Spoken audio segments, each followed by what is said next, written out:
ይሄ ማንኛውንም ሰው ቢሆን ሊያስደነግጥ የሚችል ነገር ነው። በተለይ ቤተሰቦችን። ሰላም ጤና ይስጥልኝ፣ እንዴት ናችሁ? ለዚህ ቻናል አዲስ ከሆናችሁ ሰብስክራይብ በማድረግ ቤተሰቦችን እንድትሆኑ ጋብዛለሁ። ቪዲዮውን ላይክ በማድረግ ጀምሩት። እንዲሁም ቪዲዮውን አይታችሁ ስጨርሱ የእናንተን ሀሳብ አስተያየት ኮሜንት ላይ ያስቀምጡልኝ። እንግዲህ ዛሬም እንደተለመደው በአዲስ ቪዲዮ መጥተናል።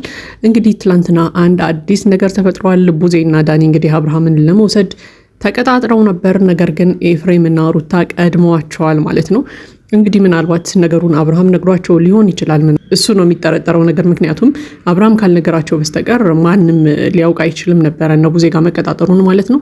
ለማንኛውም ግን አብርሃም ነግሯቸው ይሁን አይሁን አናውቅም። ለማንኛውም ግን አብርሃም ነው የነገራቸው ወደሚለው ሀሳብ እንሂድና ኤፍሬም እና ሩታ እንግዲህ ከከተማ ይዘውት ሊወጡ ነበረ። እንደ ድንገት ደግሞ እነ ቡዜ ይዘዋቸዋል ማለት ነው። አንዳንድ ጊዜ የሚያደርጓቸው ነገሮች ትንሽ ፈገግ የሚያስብል ነገር ማለት እውነት ለመናገር የሆነ ድብብቆሽ አደረጉት። በቃ አብርሃምን ይዘው ወደሆነ ቦታ ሂደው ለመደበቅ፣ አብርሃምን ይዘው የሆነ ቦታ ለማሸሽ ምናምን አይነት ነገር እየመሰለ መጥቷል አሁን እና አብርሃምን በዚህ ልክ ከሰዎች ጋር ላለማገናኘት የሚደረገው ነገር ለምን እንደሆነ እኔ እስከዛሬ ድረስ ግልጽ አልሆነልኝም። በተለይ በኤፍሬም እና በሩታ በኩል አብርሃምን ከማንም ሰው ጋር ላለማገናኘት የሚጥሩበት የሚሄዱበት መንገድ እጅግ በጣም ነው የሚያስገርመው። ለምንድን ነው ይህንን የሚያደርጉት አይታወቅም።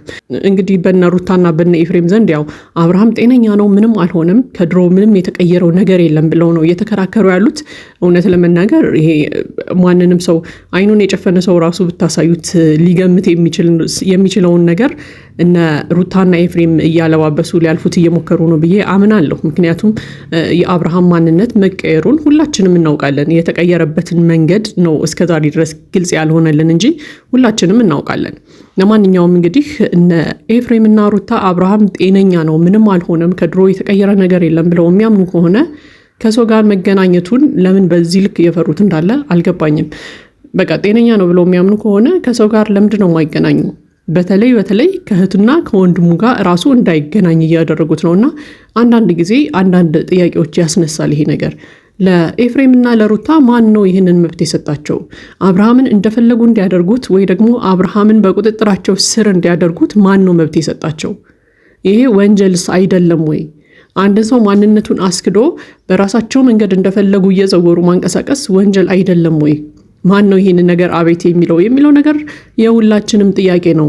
እውነት እንነጋገር ከተባለ ስለ አብርሃም ጤንነት ካወራን ማለት ነው ሩታና ኤፍሬም አብርሃም ላይ የሆነ ነገር አድርገውበታል ብለን ደፍረን መናገር አንችልም። በቃ ያደረጉበት ነገር እንዳለ እርግጠኞች ስላልሆንን ማለት ነው። በቃ ምንም እንዳደረጉ ምናምን ማስረጃው ስለሌለን ኤፍሬም እና ሩታ ይህንን ነገር አድርገውበት ነው አብርሃም እንደዚህ የሆነው ብለን ለመናገር ድፍረቱ የለንም።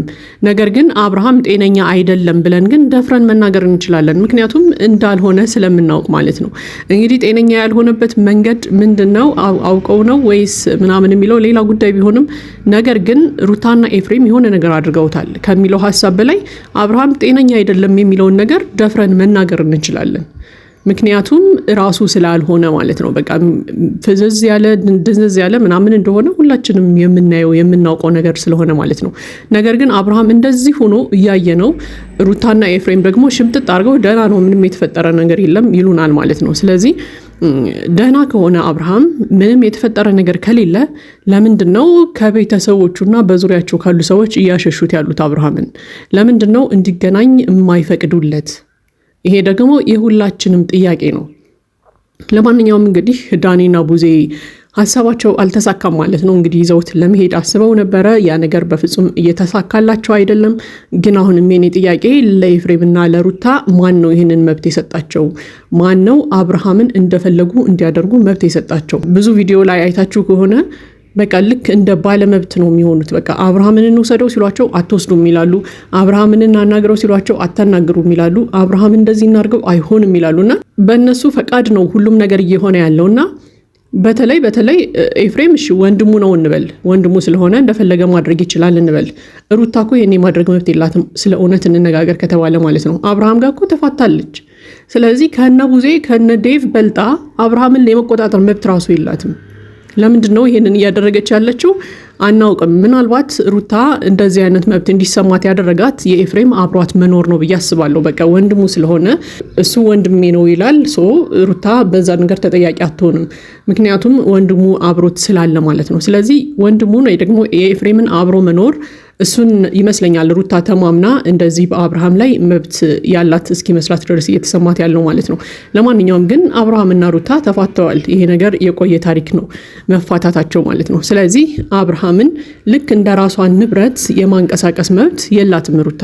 አይደለም ተፋተው ተለያይተው ምናምን ይቅርና ባይፋቱ ራሱ አብርሃም የራሱ ማንነት የራሱ መብት ያለው ሰው ነው። በራሱ ጭንቅላት ነው እንጂ መንቀሳቀስ ያለበት እሷ እንደፈለገች ልታደርገው ትችላለች የሚል እምነት የለኝም። እንደ ሰብአዊነት ወይ ደግሞ ስለ እውነት እንፍረድ ከተባለ ማለት ነው። ለማንኛውም እንግዲህ እነ ቡዜ አግኝተው ይዘዋቸዋል መንገድ ላይ እንግዲህ ከሀገር ሊወጡ ሲሉ። እውነት ለመናገር ይሄንን ነገር ማድረግ ራሱ የለባቸውም ብዬ አምናለሁ። ኤፍሬምና ሩታ ለምንድን ነው አብርሃምን ከሰው የሚያሸሹት? ለምንድን ነው ከሀገር ይዘውት ለመውጣት ያሰቡት? እንዴ ቤተሰቦቹ እኮ አሉ። እነ ቡዜን እነ ዴቭን ተዋቸውና እናትና አባቱ እኮ አሉ። እነሱ ራሱ ማወቅ የለባቸውም እንዴ አብርሃም ያለበትን ሁኔታ? እነ ነገሩ እነሱ ቢመለከታቸው ኑሮ ቀድሞ ነበር የሚመጡት። አብርሃም እንደዚህ አይነት ሁኔታ ውስጥ መግባቱን እንዳዩ ወዲያው መጥተው የሆነ መፍትሄ ይፈልጉ ነበረ። የነጋሽዬ ዝምታ ራሱ ለምንና እስከ መቼ ድረስ እንደሆነ አይገባኝም። ለማንኛውም ግን ያው መጨረሻ ላይ እንግዲህ ወደ ፖሊስ ጣቢያ እንሄዳለን። እናንተም አብርሃምን ይዛችሁ አትወጡም፣ ስለዚህ ፖሊስ እዛው ይለየናል፣ ህግ ይለየናል ብለው እንግዲህ እነ ቡዜ ይዘዋቸው ሄደዋል ማለት ነው። እንግዲህ ሁሉም ህግ ቦታ ሄደዋል። ነገር ግን ያው ህግ ቦታ ቢሄዱም ህግ ሊቀበል የሚችለው የአብርሃምን ቃል ነው። በቃ አብርሃምን አስገድደው ነው እንደዚህ እያደረክ ያለው፣ ወዴት ነው የምትሄዱት? የምትሄድበትን ቦታ አታውቅም ምናምን ቢሉት በቃ ከሚስቴ ጋር ልዝናና ነው እየሄድኩኝ ያለሁት ብሎ ነው ቃሉን የሚሰጠው። ምክንያቱም እነ ቡዜ ጋር ራሱ ቆሞ ሲያወራ በዛ ልክ ነበር ሲያወራ የነበረው። በቃ ልንዝናና እየሄድን ነው፣ እንደውም ቶሎ በሉ መኪና ውስጥ እንግባ እንሂድ ምናምን እያለ ሁላ ነበር አብርሃምና ፖሊስ ጣቢያ ሄዶም ይህንኑ ቃሉን ነው የሚደግመው። በቃ ከሚስቴና ከልጄ ጋር ልዝናና እየሄድኩኝ ነው ካለ መብቱ ነው። ማንኛውም ፖሊስ ሊያስቆመው አይችልም። ማንም ፖሊስ ሊያስቆመው አይችልም። አብርሃምን መብቱ ነው። ስለዚህ እነ ሩታ ይዘውት ይሄዳሉ ማለት ነው። ነገር ግን ያው እነ ቡዜ ትንሽ እድል የሚኖራቸው ምናልባት በቃ የድሮ ቪዲዮዎቹን ካሳዩ በቃ ደህና አይደለም፣ ጤንነቱ ያጠራጥረናል፣ እንደፈለጉ እያደረጉት ያሉት እነሱ ናቸው፣ ወይ ደግሞ ከሩታ ጋር ተፋቷል፣ እሷ ሚስቱ አይደለችም፣ እንደፈለገች እያደረገችው ያለችው ይህንን ሁኔታውን ተጠቅማ ነው እንጂ ሚስቱ አይደለችም ብለው ምናልባት መከራከሪያ ነጥብ ካገኙ ወይ ደግሞ መከራከሪያ ነጥብ ካቀረቡ ምናልባት ለእነ ቡዜ ሊፈረድላቸውና አብርሃምን ይዘውት ሊሄዱ ይችላሉ። ከዛ በዘለለ ግን ፖሊሲ አብርሃምን ቃል ብቻ ከተቀበለ መብቱ ነው፣ በቃ ሂዶ መዝናናት መብቱ ነው ብሎ ነው የሚፈርደው። ምንም ሊያደርጉ አይችሉም። ነገር ግን ምናልባት ለፖሊሶቹ የድሮውን ማንነቱን የአብርሃምን አሳይተው አሁን ላይ ያለበትን ማንነቱን አሳይተው ያው ትልቅ ትግል ይጠብቃቸዋል ብዬ አምናለሁ፣ አብርሃምን ወደ እነሱ ለመውሰድ ማለት ነው። ከዚያ በዘለለ ደግሞ በቃ ውሳኔዎችን የሚወስነው በራሱ ፍላጎት አይደለም፣ በራሱ ሀሳብ አይደለም፣ ምናልባት አስገድደውት ነው ምናምን ብለው ብዙ ነገሮችን ካወሩ ወይ ደግሞ የአብርሃም የጤንነት ሁኔታ ትክክል አይደለም የሚለውን ነገር ለፖሊሶች ካሳመኑ ብቻ ነው ይዘውት ሊሄዱት የሚችሉት እነ ቡዜ። ከዛ በዘለለ ግን አብርሃም በራሴ ፍላጎት ነው ሚስቴና ልጄ ጋር ለዝናና እየሄድኩኝ ነው ምናምን ካለ ግን በቃ እነ ሩታ አሸናፊ ነው የሚሆኑት ማለት ነው።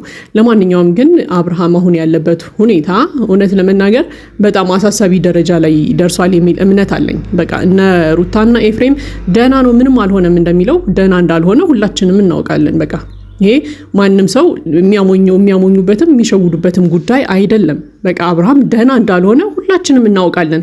ግን ሁላችንም የማናውቀው ነገር ደግሞ ደህና ያልሆነበትን ምክንያት ነው። እሱ ነው እስከዛሬ ድረስ ተደብቆ የቆየው ማለት ነው። ለማንኛውም እንግዲህ የሚፈጠሩትን ነገሮች በጊዜ ሂደት የምናያቸው ነው የሚሆነው። ለማንኛውም እንግዲህ አብርሃምን ጤንነት ወይ ደግሞ ወደ ራሱ የሚመለስበት ጊዜ ባይርቅ መልካም ነው የሚል ሀሳብ አለን። ምክንያቱም በቃ ሁሉ ጊዜ የተንዛዛ ነገር እየሆነብን መጥቷልና አብርሃም ቶሎ ወደ ጤንነቱ ወደ ራሱ የሚመለስበት መንገድ ቢፈለግ መልካም ነው የሚል ሀሳብ አለኝ። ለማንኛውም ይሄ የኔ ሀሳብ አስተያየት ነው። እናንተን ሀሳብ አስተያየት ኮሜንት ላይ አስቀምጡልኝ። ለዚህ ቻናል አዲስ ከሆናችሁ ሰብስክራይብ በማድረግ ቤተሰቦቼ እንድትሆኑ ጋብዛለሁ። ቪዲዮውን ላይክ በማድረግ አበረታቱን። መልካም ጊዜ ይሁንላችሁ።